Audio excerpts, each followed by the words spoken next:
Hello everyone, I am Ahmed Khaled, a technical learning designer at Sanatek. I'm really thrilled to guide you through the exciting world of 2D assemblies and laser cutting using TinkerCAD here actually. Today we will explore the integration of laser cutting and TinkerCAD and how this simplifies the process of multi-parts assembly, which is a solid topic if you know. In this workshop, we will be going through tools, selection process, the concepts of joinery, the assembly process using TinkerCAD itself, and the integration of this whole thing into classrooms through a couple of examples. Actually, if we have time at the end of this journey. So here is the agenda of this session. First, we will be going through the tools selection, why we actually picked laser cutting and TinkerCAD, as this is a little bit extraordinary, and we will figure out why is this happening.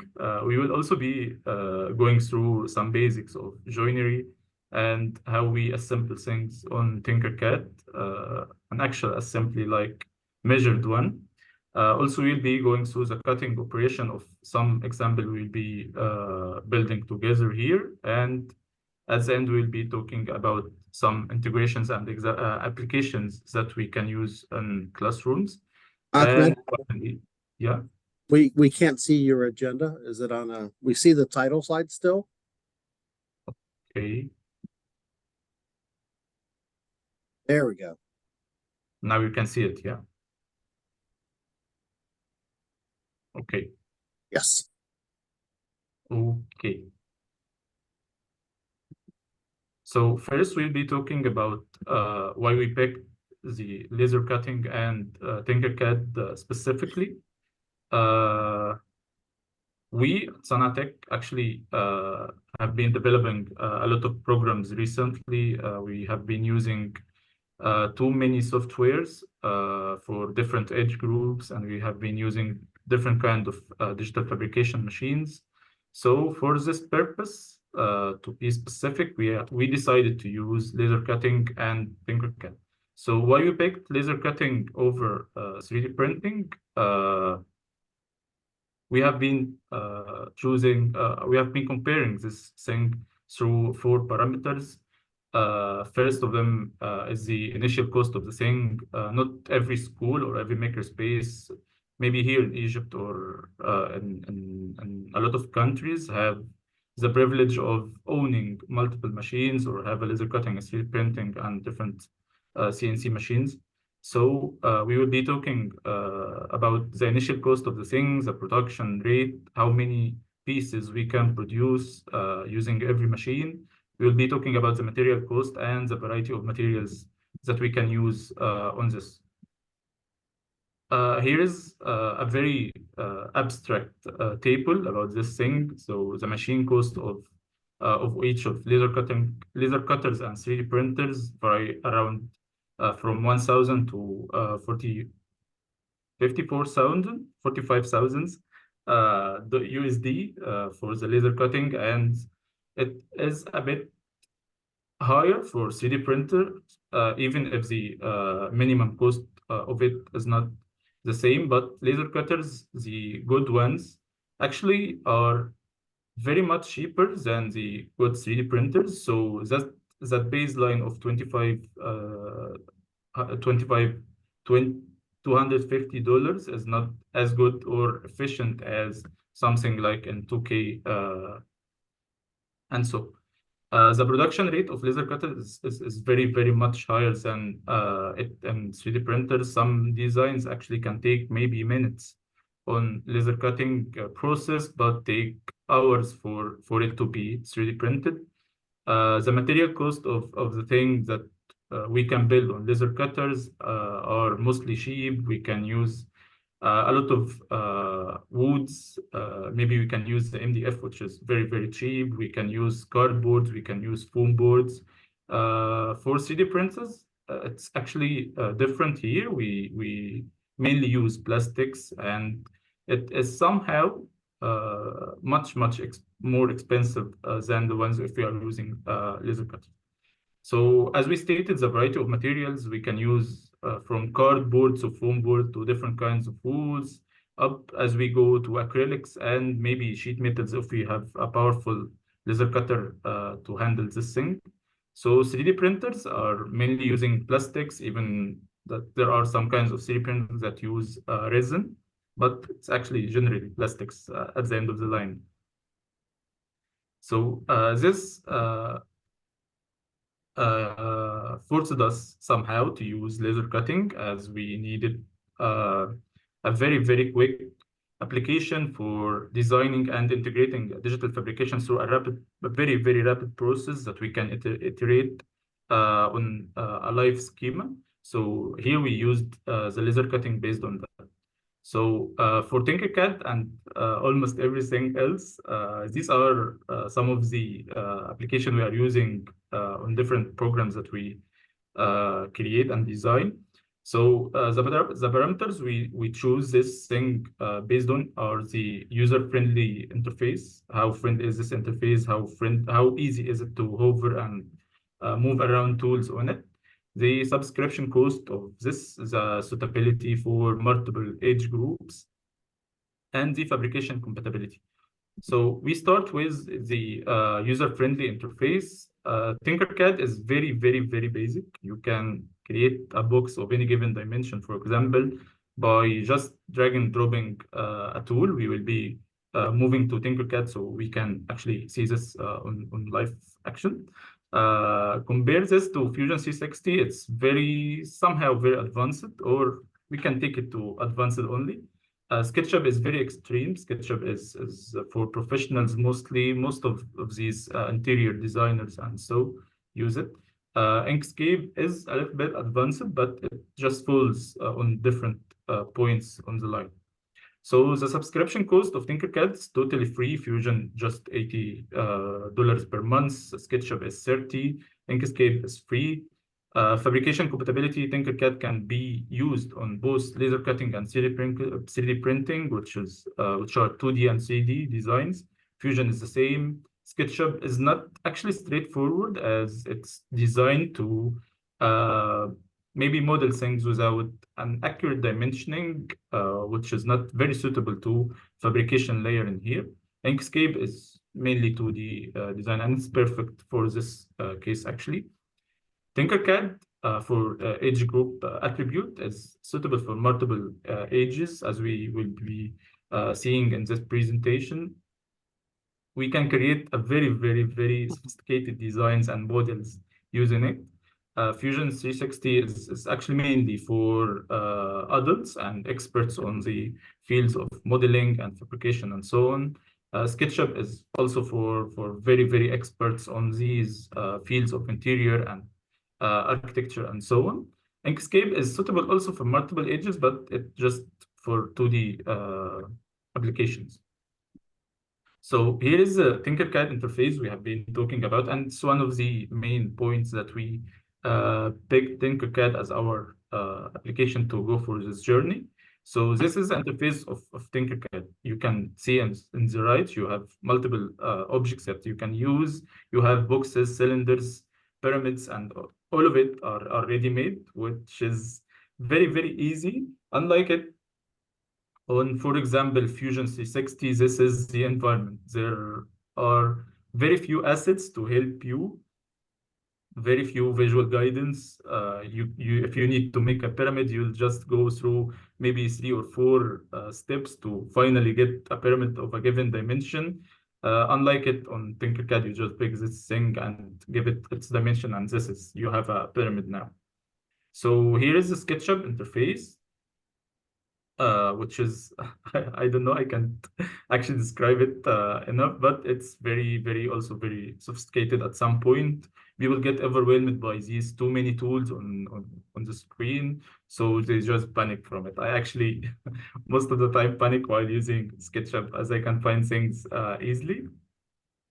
So as we stated, for TinkerCAD can be used to create these basic, very straightforward examples, and can use like, well, I don't know what this character is, but it can actually build this thing on the right too. So for this, TinkerCAD is actually suitable for different kinds of edge group. It's not very easy on a hard level. So while creating this thing on the right, we can find different applications, but it just can be done. So it's on the list.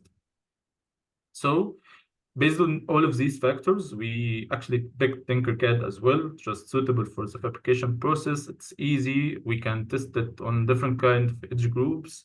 We can test different kind of procedures of modeling and designing, also using it. So that was it for the tool selections, or why we picked TinkerCAD and laser cutting. As I told you earlier, it's not very common that people use TinkerCAD with laser cutting. People usually use TinkerCAD and 3D printing uh, almost all the time. So what do we expect here?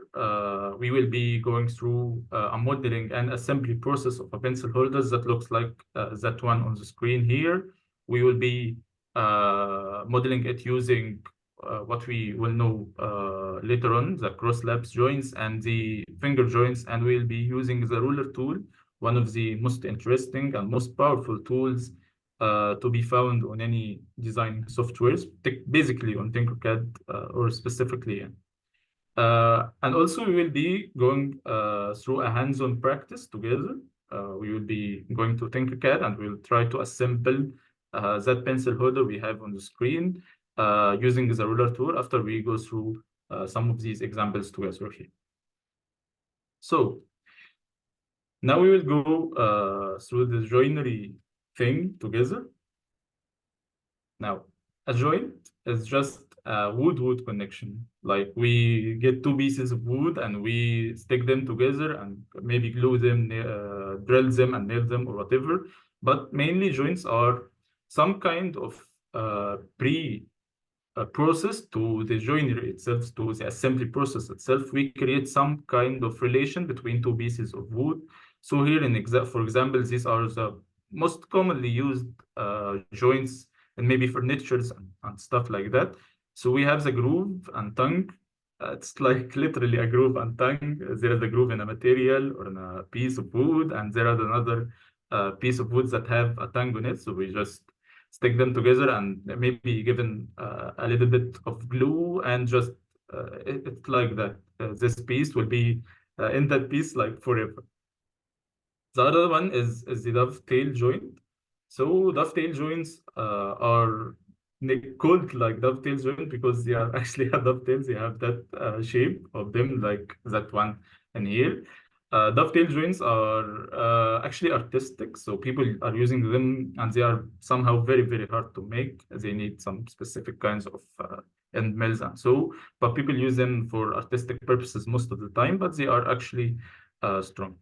The problem with the wood-wood connections, it's handmade process. Yeah, most of the time, of course, but there are already manual drilling machines that we can use to create these things, but woodworking is just handmade process. The problem with handmade processes is like it is a skill like, or maybe a talent, like someone is just painting like Picasso or whatever, someone is playing guitar like uh, Guns N' Roses.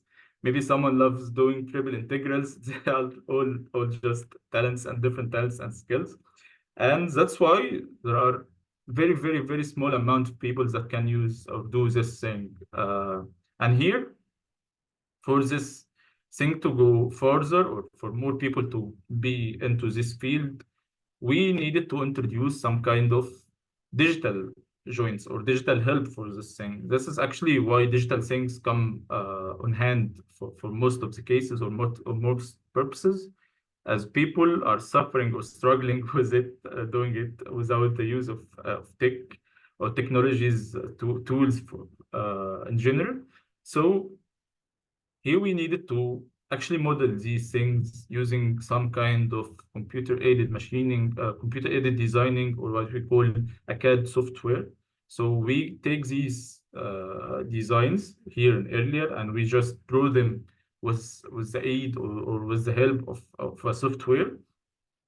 And at some point, after we model them, design them, we send them to some kind of digital fabrication machines. For example, on our example here, it's laser cutting. So the laser cutting does this business of picking a hammer and something to create these grooves or tabs or fingers or whatever. So here we need to model our joints in some software, as we already said, but we will be using TinkerCAD here on specific. And after that, we just need to digitally fabricate them. So here, for this example, this is the most common joint we can find on the internet. That almost all box makers, as we can name them, use these joints called the finger joints, and it's on the edge, so we call it an edge finger joint. It's very basic, very straightforward. We can just cut these pieces on a laser cut. As you can see, this is a plywood being cut on laser cut. And we can just assemble them together in a very straightforward manner. So here's another example, which is an edge plus inner finger joint. So it's called an inner finger joint here because these tabs and slots are being inside the material itself. Like there is a small margin at the edge, so it's just inside. And also there's an interesting one here, which is the floating joint at the end that creates that door movement here. And the other kind is the cross lapse. The cross lapse is just having your fingers crossed like this. But in wood, we create some spaces using laser cutter, and we just try to assemble these pieces together through this animation. Now, most of the time, we combine joints together. We can't just rely on one kind of joint, so we need different kind of joints to create a very solid, usable model at the end of the line. So here is an example of using both of them. Usually we use the cross lapse on the side to just assemble sides by each other, and the tabs we use it on the upper or lower pieces to assemble them together. So this is just a box that has a movable top. And here is an organizer using the same method. We use the labs inside the on the inside pieces and the tabs and fingers on the outside pieces, just like that. So here I will be sharing with you how we can create these labs and tabs on TinkerCAD. So I will stop sharing here and reshare that on a second.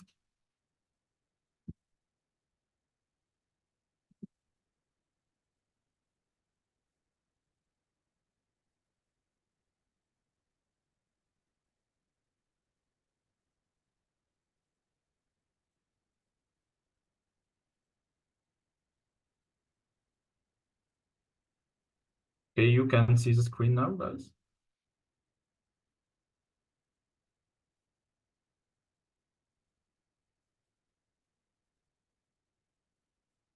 Okay, so we will be going through these examples together. For example, now we will be modeling our finger joint. So I'll share with you this whole thing through the next slide. But let's just see how we create this thing together now.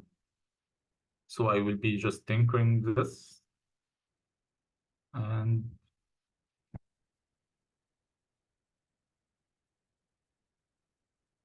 here it is. So now we have these two pieces that have been assembled to create this one here. So now we'll be designing these two pieces together, and we'll be also assembling them using that ruler tool we have been discussing. Okay.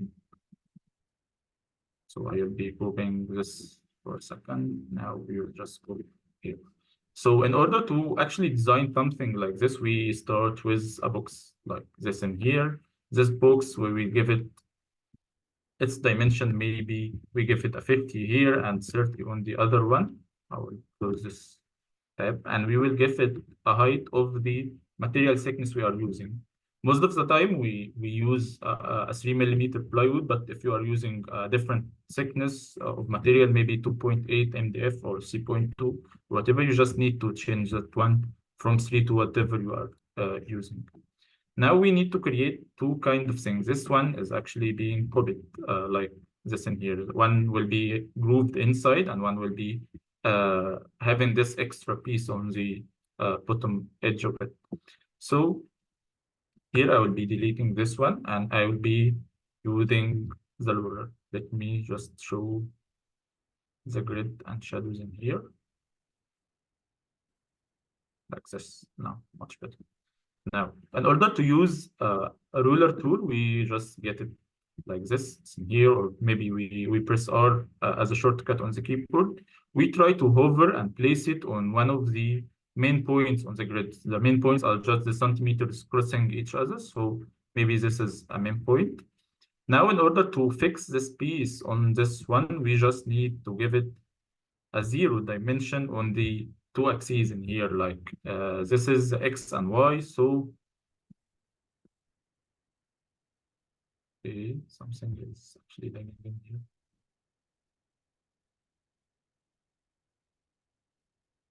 Okay. Looks like the software just frozen from me.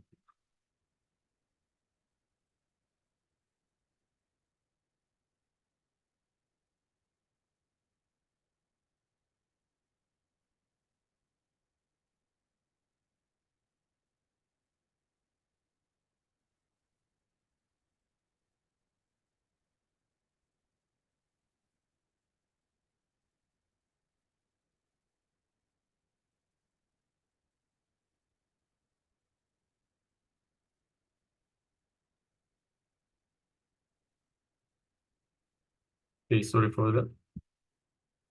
Now here, if we can see, there are different dimensions or numbers here on the screen. That one is 30 by 50 as we already designed it for or modeled it. But there are two new dimensions in here. That one is the how far is this going through that X axis or the Y axis. So here we need to make it 0 and 0 in order to actually make this edge or the corner, bottom corner of this rectangle tangent to this one in here.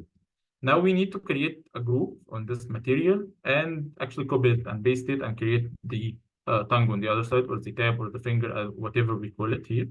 So in order to create a groove, we need to get another box. There are two kinds of material here in TinkerCAD. That one is just a solid material, and the other one is whole. And this is how we cut material from each other. We just group the whole with the solid part, and that's it. We have cut a piece from this material. So in order to create this one in here, we just need the half of this. So that's usually what we do when we create a single finger joint on a edge or face or something. We just take the half of it. So here we just need to make this 25, like half of the 50. We need to make it here. Its length should be 3, as this will be the thickness of the wood, and here its height will be 3 as well. Now, this is a 3 by 3 on length and height because this will be the interaction of the other wooden piece. So we need to change this to whatever also the thickness you are already using, whether it's 3 or something higher or smaller. Now we need to move this thing here, somewhere in here. We actually have two options. We can calculate how this should be placed on the middle by taking the half of it and the half of the original length. And here it's like 25 minus 12.5, or we can use the alignment tool. So we can just do this and align them together based on this one in here. And this is it. This is just aligned in the center as we already need it. Now we need this one to be into the material or going through the material with some kind of margin. The recommended margin is usually a 3 millimeter. So this piece won't be broken very easily. If we made it like 1 or 2 millimeters, this will be just easily broken, and the joint won't last long with us. Now we just need to group this one like this. And this is it. We have a piece in here. We have this groove made for us. So I will be copying this one and I will be moving it like this, and I will ungroup this one in here. And this one, I will just make it, instead of a 3, I will make it a -3, so it just moves outside of the material, and will just change it to be a solid piece like this. And this is it for the second part as well. I'll just group it on here, and we have created both of the pieces. So here I will be assembling these pieces together. So I will reset this position here to be 0 and 0. And I will just move this one and change its orientation to the right position, which is here. This should be perpendicular to this one in here. So as you can see here, this one just dive deep into the surface we have been using to model things, which will make it very, very annoying for us to be using in this situation. So we'll just press this piece that have been diving into the surface, and we will just press the D button. It just moves it back to whatever the surface we have been using to sketching here.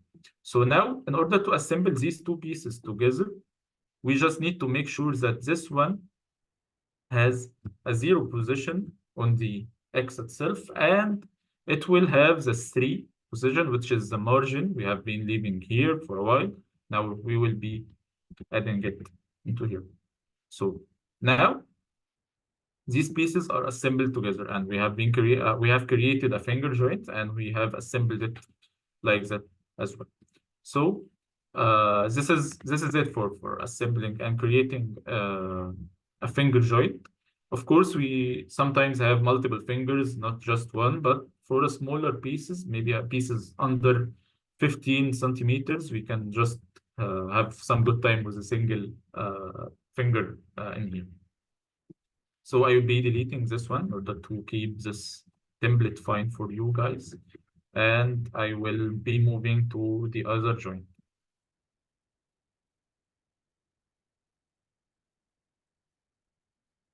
Okay, the other one here is the lapse or the cross lapse. Cross lapse, as we already stated, is like you get your fingers together like this.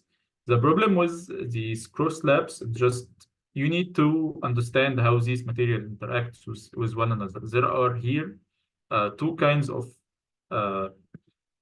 perfectly made cross lapse examples, and the one above here, which are in black, they are designed in a wrong way.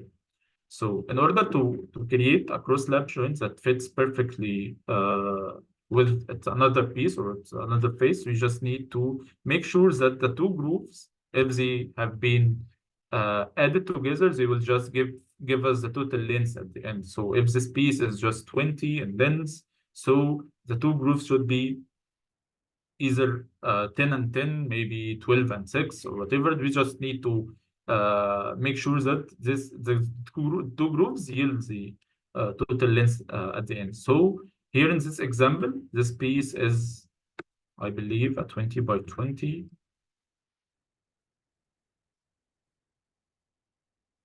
So here in this one, this is a 20 millimeter length piece. Its groove is just 10, and the other one here is also a 10. So here in this one, that groove in here, if we can actually ungroup them and give it another ungrouping in here, this one is 15, as you can see here. So the other one on the other side in here is just 5 as well. The other ones in black in here, they are just designed wrong. So this one is 5 by 5. So we can have this piece when we assemble them together. They just don't fit along the way. The other ones in here, which are 15 by 15, they just also don't fit together perfectly. As you can see here, these pieces like cross each other's, and they are like the chains, some chains going very loose, but without a corner to block this movement at the end. So now we will be designing this one in here. The one was just a very symmetric piece. We just design the length divided by 2 and just get our groove length in here. So let me just Control Z, everything in here, and I will be moving them up in here in order to clear the space. So here we need another box, which will be a 20 by 20. It's fine for me, and we will change its height, as we already discussed, to a 3 millimeter or whatever the thickness you are having. So now we will just need to create a groove, which is a hollow material we can use from here. Okay, let me close this box. Now this one should have a 3 millimeter at its width.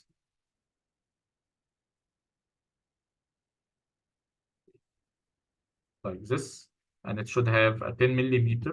Like this should be the half length, as we already discussed, and its height should be 3 millimeter. Theoretically, this height doesn't mean anything, as it will be cut from the material, but in order to keep your design more organized, you just need to change it to whatever the value that is right. So he will be using the ruler again. Yeah, I think it's just frozen again.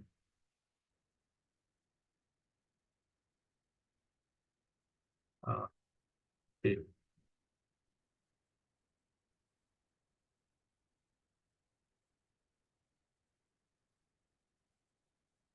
Something feels weird with this application today. Okay. Now I will be placing my ruler in one of the main points on the grid. Now I'll be making this one a 0 in here and also 0 here. Now this one, which is this whole material, should be placed like 10 from here. So it touches the upper surface, or just here, so it touches the bottom surface, whatever, it's just right. And we will give it another margin, which is a 3. 3 is just the margin we use for everything.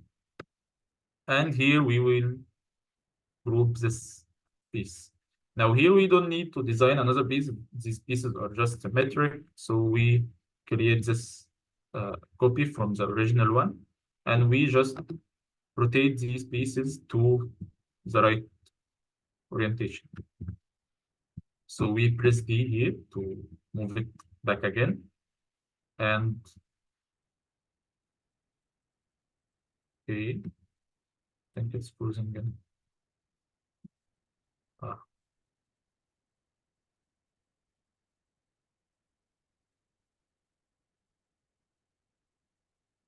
Okay, so this one should have also 0 from here. So we just need to make sure this is the one we are using as a reference for our assembly process. And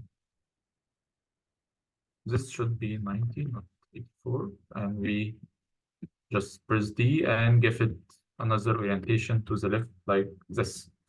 Now we need to assemble this one into this one. This should be going into the X by 3, which is the margin, and it will be going and out of the Y by -3, which is the other margin we have from the other side. So this is how we actually model across lab. We don't need to make this assembly process, but it's for the making sure that everything works perfectly in here. So because we don't have so much time here, we won't be modeling pieces together like this, but we will be going through an actual example of the assembly itself. We will be assembling things using this ruler. We'll be assembling this thing in here, but let me just go back to the presentation, and I will be sharing with you the code for this classroom, so we can all try this method and practice it together. So I will stop sharing this one and reshare again.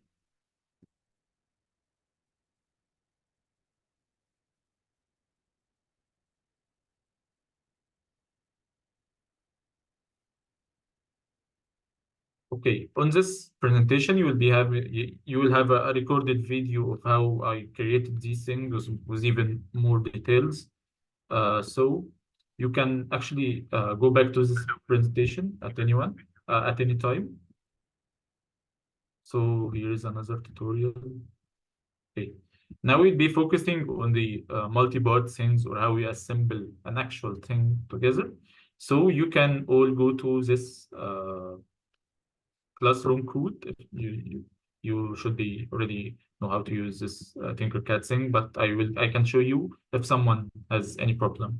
We just need to go to TinkerCAD and join with this classroom code, and this is it. We will be having our session material in there.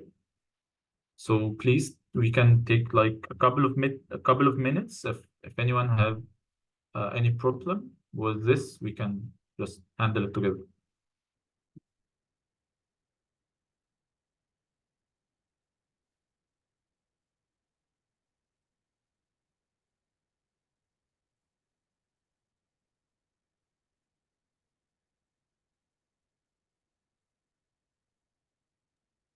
Any questions while you're going to TinkerCAD to that classroom code?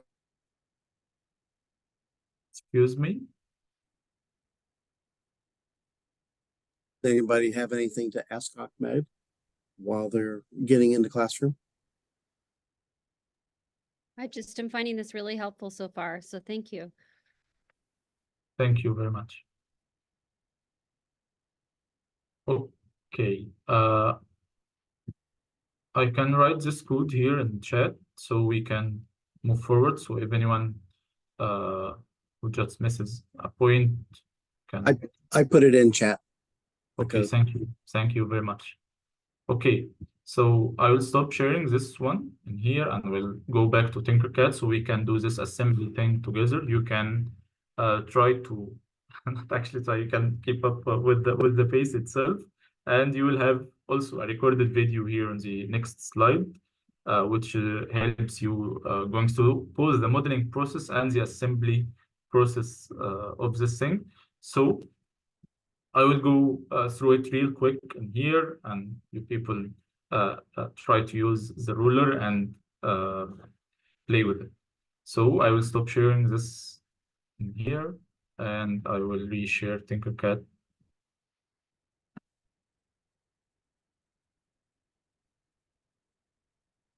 Okay, not this one.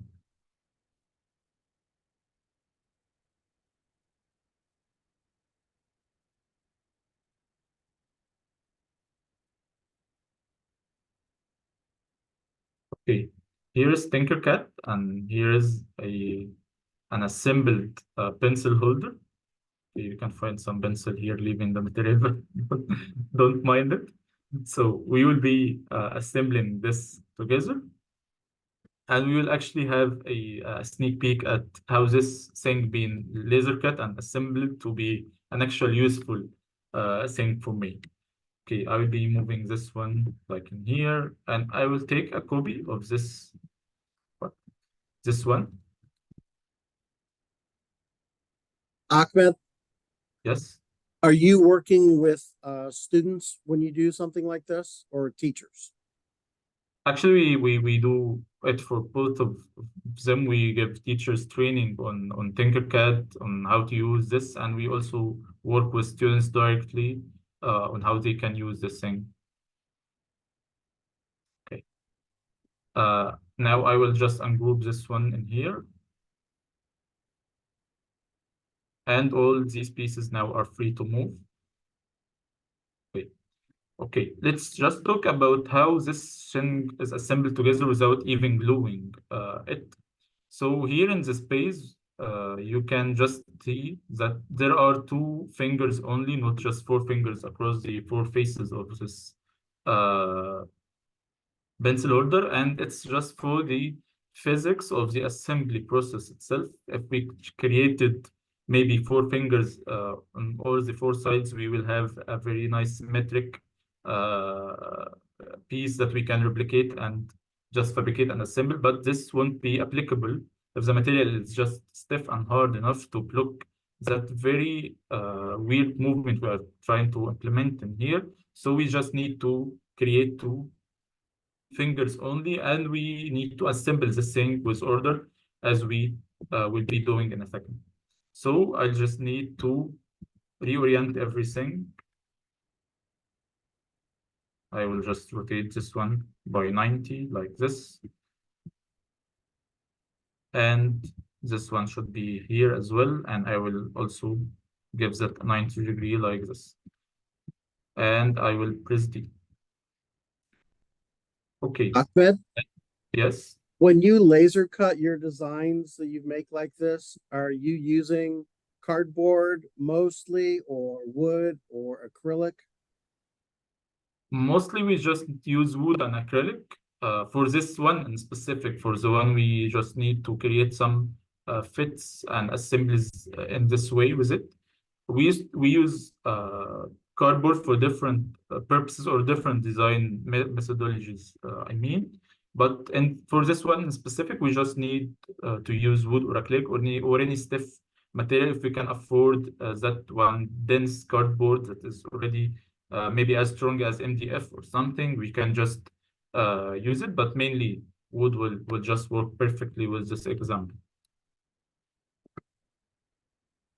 Okay, now we will reuse our ruler here. So I just need to move this one here, and I will be using ruler. So I just need to make sure that this ruler is just on the place. So I will move this one and give it a 0 in here, and I think this one a 0 in here.